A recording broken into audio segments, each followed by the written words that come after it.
everyone gets a mask.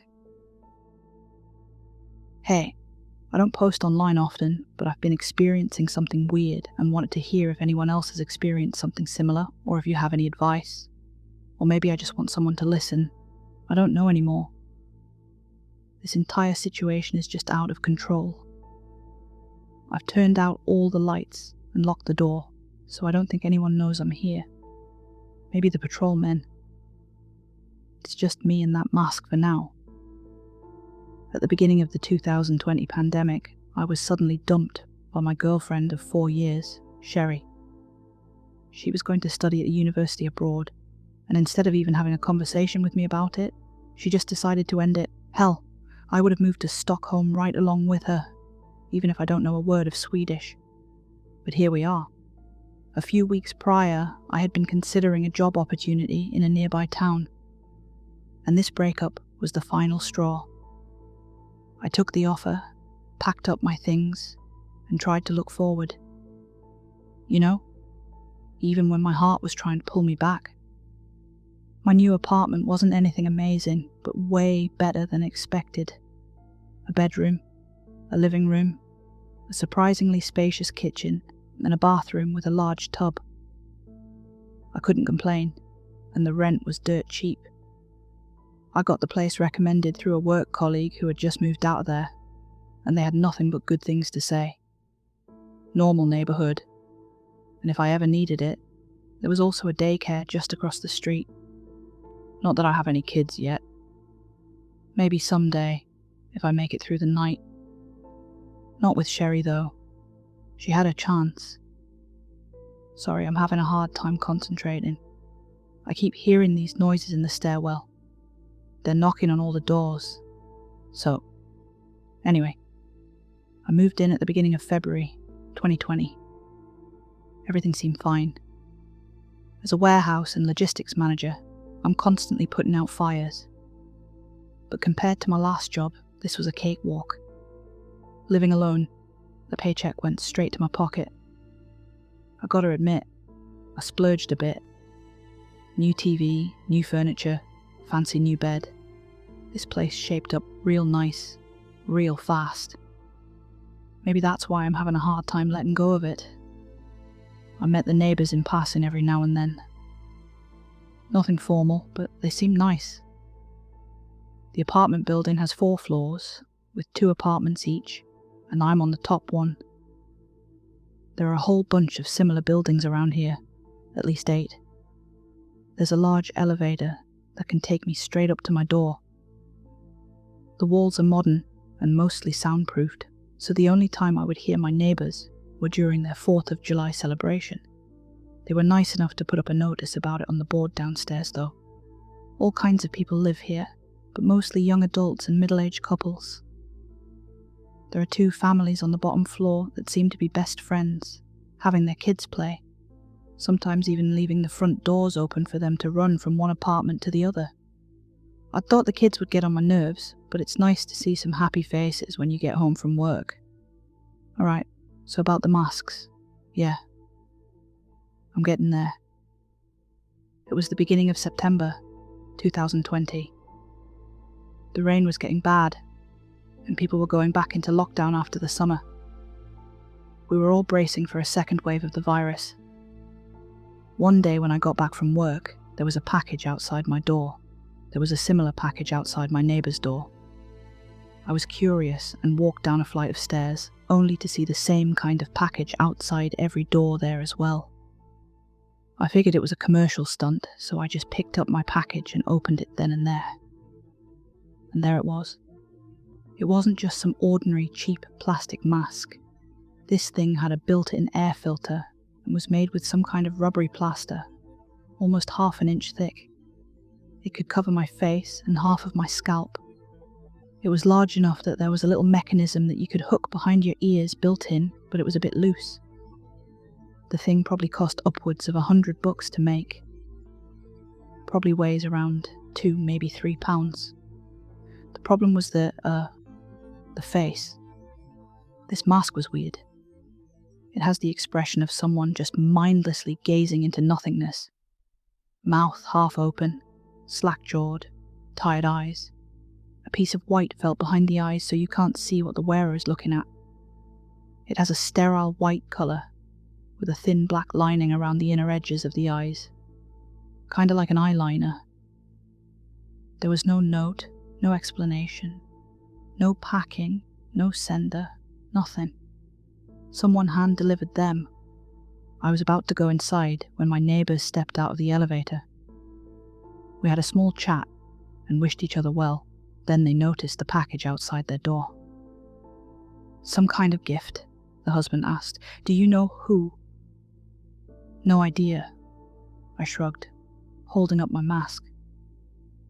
"But they don't look cheap. I wonder if we..." "Yeah, we got two." The masks were slightly different sizes, but had the same face and colour as mine. We laughed it off, wished each other a good evening, and locked our front doors. Social distancing. I don't know if I should have just tossed the damn thing then, or if I should have held on to it tighter. I didn't even think about that mask for at least a week, until I woke up late one night. It was about 3 a.m, and something was going on at the daycare across the street. 3 police cars, all with flashing lights, pulled up at the same time.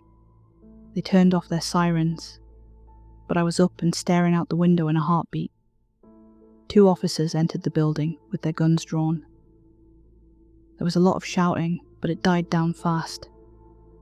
About 10 minutes later, an ambulance arrived. No sirens, just flashing lights.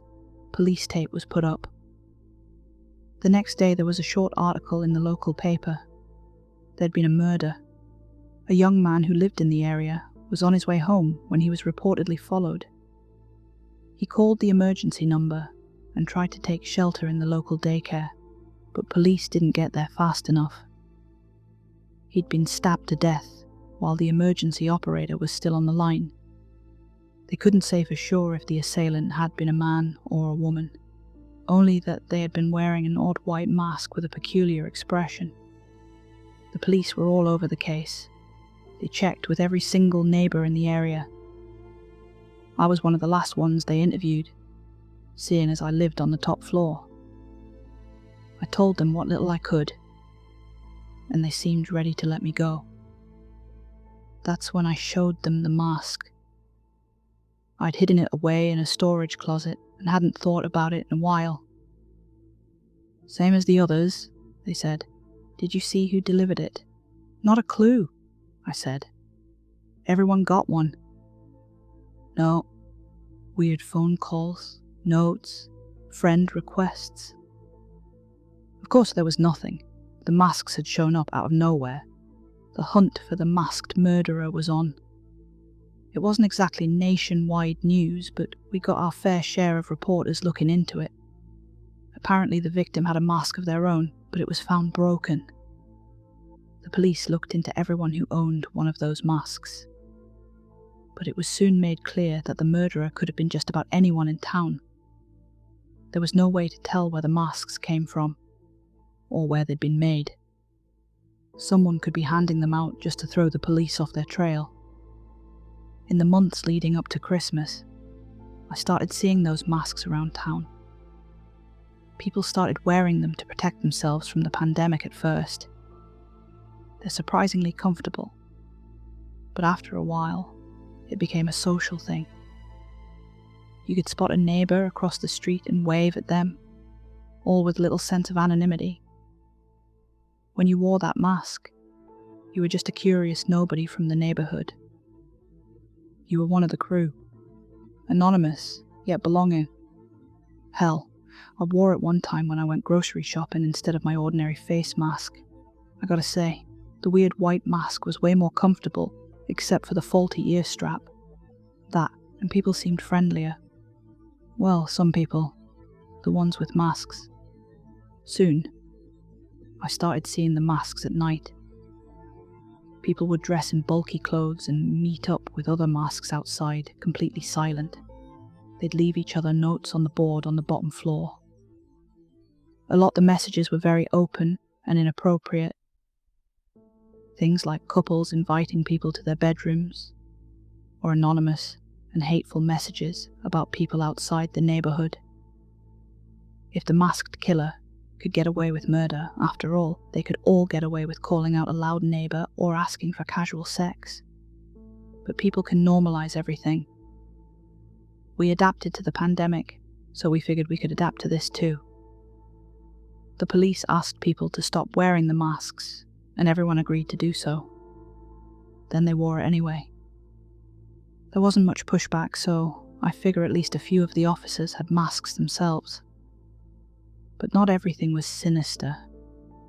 I remember one time when a masked woman took to the streets to play her violin. It was just around the first snowfall, and the entire neighborhood were looking out their windows. Behind every pane of glass was a pale face, staring at her. I had my own mask on. It felt weird not to have it. We couldn't call the police or turn anyone in just for the mask. I mean, were we turning in a murderer or a violinist? Sherry would have hated it. She always hated mannequins, dolls, masks, all that stuff. There was something about faces frozen in time that freaked her out. But things were going downhill fast. Over the course of a few weeks after Christmas, there were 2 muggings, 1 assault, and 1 attempted murder. All assailants were described as wearing masks. Funny how I stopped noticing the flashing lights and sirens. I guess we really can adapt to anything. In early January 2021, the masks stepped it up. The messages were getting cryptic. Meetings at midnight. Sometimes there was gunfire or screams. One apartment building had a small fire started in the kitchen. Then they started going door to door in my apartment building. There were usually 4 of them. 2 couples, early 50s. They don't say anything, they just knock on your door and wait. They're making sure everyone is still wearing their masks. If you don't open the door wearing your mask, I got the feeling they'd do something bad. I'm pretty sure they have concealed holsters. They're pretty open about it. Yes, I answered the door every time they knocked. Yes, I wore the mask. No, the strap thing behind the ear still wasn't sitting right. The nightly gatherings became more frequent. Sometimes they'd all go somewhere, and sometimes they'd just disperse. This one time the police came, and everyone just ran back into their buildings. The police went door to door to ask if we still had our masks. Of course I lied, and told them no. No one was arrested. All around town, petty crime was on the rise. Break-ins, vandalism, car theft. But it was getting a bit more serious. Some masks were seen walking around with handguns and knives. One time there were 3 masks with Molotov cocktails. There was another attempted murder as well, with a young woman being shot at close range 3 times. She ended up in a coma. There's also singing, mostly at night, but sometimes I hear it when I just walk around town. A cashier whistling a certain tune, a ringtone from a phone in the crowd. People all around town started embracing the idea of living double lives. Hell, sometimes they don't even try to hide it. I once saw a mask in uniform handing out parking tickets in broad daylight. Fast forward to 3 nights ago. I've been getting ready to leave town. I've talked to my brother about crashing on his couch, and I've been packing up the essentials. Then someone knocked on my door. The patrolmen, I figured, and put on my mask. But it wasn't the patrolman. Outside my door in the unlit hallway was a skinny man, towering above me. Tall, elongated. He was wearing a hoodie, a pair of pale old blue jeans, and I can't remember his feet. I don't know if he even had any. He was wearing one of the masks, but I was floored by just how tall he was. He would have to crouch to even fit through the doorway. He tensed up to move, and I stepped back. Maybe he was about to leave. I don't know. I was too surprised. My damn mask came off. The strap behind my left ear finally snapped. My mask fell off, and the tall man stared at my naked face. Then he did something I've never seen before. His mask moved. It went from a mindless, open-mouthed face to a joyful one. A big, grinning smile, cheeks that puff up, white lips revealing a white inner mouth, white tongue, white teeth, white throat. It wasn't a mask. I ran to my bathroom, fumbling for my phone. I was just about to slam the door shut when I noticed a long arm holding it open. He was reaching over me, completely silent. That big grin came closer as he searched my face. I just held my breath, looking for an opportunity to run. He was so quiet, so quick. It was like watching a twitching bug. I didn't feel his breath. Then, he gave me a new mask, held it up to me with two long fingers, like leather chopsticks. It looked just like my old one, but it was brand new.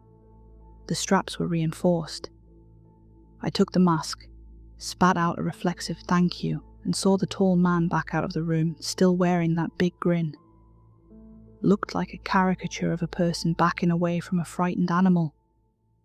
I felt like a deer in headlights. It was all so quiet. I slept in my bathtub that night with a locked door. I held the mask close all night long, and dreamt of faces coming out of the bathroom tiles. White faces. Grinning. Now, I'm not sure things can get worse. That's why I'm not sure if I should still run, or not. The patrolmen are coming tonight. I just know it, but I don't know if it is a good idea for me to answer the door. I don't want to put on the mask again. It feels irreversible. Maybe my old mask was faulty. Maybe this all affects us in a greater way than just giving us a sense of anonymity. Maybe this tall man is something else. They call him the handsome man on the board downstairs. Almost every note is about him. They thank him. They bless him. Handsome man, handsome man, handsome man. Hell, I heard it sung in the stairwell. I have my bags packed, but I'm getting cold feet. I don't know what would happen if I stayed longer. Then again, with a mask like this, I could do amazing things, right? Looking through the eyes of that mask, I see freedom. Unyielding, unadulterated freedom. I don't hate it. Would you? Just saying, maybe there's a good reason why people adore that thing. Sherry is returning home over the summer. It's just the next town over. That bitch has it coming. Hi everyone, thanks for listening. If you enjoyed it, hit subscribe, like, and maybe join the membership so you can say I was here before she got weirdly famous. Perks include cool emojis, member badges, early access to videos and more. Oh, and I've lowered the top tier price right down to its minimum just in case anyone fancies an upgrade. You get everything from the first tier, plus merch discounts, member-only videos, and also have a story written about you if you stay for 3 months. Which would be a pretty cool thing to tell your friends, right? Yes, it would. Don't lie. Speaking of merch, I have merch now, so check that out. A massive shout out to my members. Or rather, member, Mark Mathern 7322. If you're on a mobile or tablet, please consider hyping the video. It pushes it a tiny bit further out into the YouTube wild. If you really enjoyed it, think I have that super thanks button down there somewhere. Even £1 helps me toward my goal of making this a full-time thing. Then I can just have one full-time thing instead of my day job and this full-time. I'm here a lot. Good night.